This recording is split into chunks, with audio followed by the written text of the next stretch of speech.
നമസ്കാരം. New gen Christ ടോക്സിന്റെ ഏറ്റവും പുതിയ എപ്പിസോഡിലേക്ക് ഏറ്റവും സ്നേഹത്തോടെ സ്വാഗതം ആശംസിക്കുന്നു. എല്ലായിടങ്ങളിലും ക്രിസ്തു വർത്തമാനങ്ങൾ ഉണ്ടാവട്ടെ, let our talks be Christ talks എന്ന ഉദ്ദേശത്തോടു കൂടിയാണ് ഈ സംസാരങ്ങൾ ആരംഭിച്ചത്. നല്ല രീതിയിൽ പ്രോത്സാഹനം കിട്ടുന്നു, നല്ല രീതിയിൽ സ്വീകരിക്കപ്പെടുന്നു എന്നറിയുന്നതിൽ ഒത്തിരി സന്തോഷം. സഹകരിക്കുന്നവർക്കും സ്നേഹിക്കുന്നവർക്കും ഷെയർ ചെയ്യുന്നവർക്കും ഏറ്റവും സ്നേഹത്തോടെ നന്ദി പറയുകയാണ്. ഇന്നത്തെ വിചിന്തന ഭാഗം യോഹന്നാന്റെ സുവിശേഷം 5-ാം അധ്യായം 19 മുതൽ 23 വരെയുള്ള തിരുവചനങ്ങൾ. 19 മുതൽ 29 വരെ പറയുന്നതിനിടയിൽ ഏതാണ്ട് 10 പ്രാവശ്യം പുത്രനെന്നും 7 പ്രാവശ്യം പിതാവെന്നും ഒക്കെ പരാമർശിക്കപ്പെടുന്നുണ്ട്. ഇതുതന്നെ സൂചിപ്പിക്കുന്നത് പിതാവും പുത്രനുമായിട്ടുള്ള ബന്ധത്തെപ്പറ്റി പരാമർശിക്കുന്ന ഒരു ബൈബിൾ ഭാഗമാണിത്. ഭൂമിയിൽ വളരെ കൃത്യമായി പിതാവിനെ അടയാളപ്പെടുത്തിയ ആളാണ് പുത്രൻ. ഈശോയുടെ ചലനങ്ങളിലൂടെയാണ് നാം പിതാവായ ദൈവത്തെ പരിചയപ്പെട്ടത്. അവന്റെ നോക്കിലും നടത്തത്തിലും സംസാരത്തിലും ചിന്തയിലുമെല്ലാം അവൻ പിതാവിനെ അനുസ്മരിപ്പിച്ചു.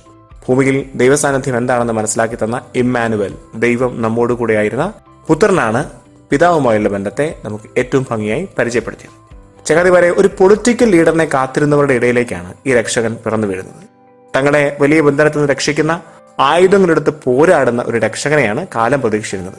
ഒരല്പം സഹകരിച്ചിരുന്നെങ്കിൽ ക്രിസ്തുവിന് സുഖമായി അവരുടെ കൂട്ടത്തിൽ ചേർന്ന് വലിയ ആളാകാമായിരുന്നു. പക്ഷെ ക്രിസ്തുവിന് കൃത്യമായ ബോധ്യമുണ്ടായിരുന്നു, പിതാവിന്റെ ഇഷ്ടം ഇങ്ങനെയാണ്, ഞാൻ കുരിശുമരണം പ്രാപിക്കേണ്ടവനാണ് എന്നൊക്കെ. അവൻ പിതാവിനെ ഭൂമിയിൽ അനുസ്മരിപ്പിച്ചുകൊണ്ടേ ഇരുന്നു. എന്റെ ബാല്യകാലത്ത് ഏറ്റവും അധികം എന്നെ വിഷമിപ്പിച്ച ഒരു കാര്യം എന്റെ 2 ചെവികളാണ്. വിശാലമായ ചെവികൾ കുഞ്ഞു തലയ്ക്ക് ഭയങ്കര വൃത്തികേടായിരുന്നു. അതുകൊണ്ട് തന്നെ ഒരു ഇരട്ടപ്പേരും കിട്ടിയിരുന്നു, ആനച്ചെവിയൻ എന്നുള്ള പേര്. ഇത് കേൾക്കുമ്പോൾ വല്ലാണ്ട് കലിപ്പ് വരുമായിരുന്നു. ഒടുവിൽ ഒരു ദിവസം കരഞ്ഞ് വീട്ടിൽ ചെല്ലുമ്പോൾ അമ്മച്ചിയോട് സങ്കടം പറയുമ്പോൾ അമ്മച്ചി വിളിച്ചു കൊണ്ടുപോയിട്ട് വീടിന്റെ തിണ്ണയിലെ ഭിത്തിയിൽ തൂക്കിയിട്ടിരുന്ന വല്യപ്പന്റെ ഫോട്ടോ കാണിച്ചു തരുമായിരുന്നു. ആ ഫോട്ടോയിലേക്ക് ഞാൻ നോക്കുമ്പോൾ വല്യപ്പൻ ചിരിച്ചുകൊണ്ട് നിൽക്കുകയാണ്. നമ്മളെക്കാൾ വിശാലമായ 2 ചെവികൾ. ആഹഹ, എത്ര മനോഹരം. എന്നിട്ട് അമ്മച്ചി പറഞ്ഞു, ദാ നിന്റെ ചെവികൾക്ക് കാരണഭൂതൻ ഈ ഫോട്ടോയിലിരിക്കുന്ന ആളാണ്. പക്ഷെ നീ ഒട്ടും വിഷമിക്കേണ്ടതില്ല, ഈ മനുഷ്യനെ പറ്റി നാട്ടിൽ ആരോട് ചോദിച്ചാലും നല്ലത് മാത്രമേ പറയൂ. അതുകൊണ്ട് ആത്മാഭിമാനത്തോടെ കൊണ്ടു നടക്കാം ഈ ചെവികൾ.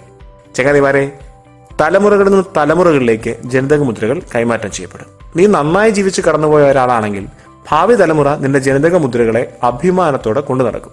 ഇത് എന്റെ അപ്പന്റെ ചെവി, എന്റെ ചേട്ടന്റെ ചെവി എന്നൊക്കെ പറഞ്ഞ് അവർ അഭിമാനിക്കും. നീ അത്ര രസകരമല്ലാതെ മോശമായി ജീവിച്ച ആളാണെങ്കിൽ അവർ വല്ലാണ്ട് വിഷമിക്കും നിന്നെപ്പറ്റി ഓർമ്മിക്കാൻ, പറയാൻ. അതവിടെ നിൽക്കട്ടെ, മറ്റൊരു ആംഗിളിൽ കൂടി ഇതിനെ കാണുകയാണ്. ഞാനും നിങ്ങളും പേറുന്നത് ദൈവത്തിന്റെ ഛായയും സദൃശ്യവുമാണ്. ഈ ഭൂമിയിൽ ദൈവത്തിന്റെ ഛായയും സദൃശ്യവും ഓർമ്മിപ്പിക്കേണ്ട വ്യക്തികളാണ് നാം ഓരോരുത്തരും. നമുക്ക് വേണ്ടി മരിച്ച സ്വന്തം പുത്രനെ പോലും നമുക്ക് നൽകാൻ തയ്യാറായ പിതാവായ ദൈവം, നമ്മെ ശക്തിപ്പെടുത്തുന്ന പരിശുദ്ധാത്മാവായ ദൈവം, ഇവരുടെ എല്ലാം സജീവമായ സാന്നിധ്യവും ഓർമ്മയും ഉണർത്തേണ്ടവരാണ് നാം.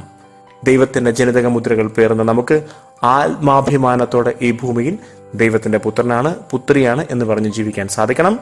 അതുപോലെ തന്നെ ദൈവത്തിന് നാണക്കേടുണ്ടാക്കാതെ ജീവിക്കാനും ഒരു കടമ നമുക്കുണ്ട്.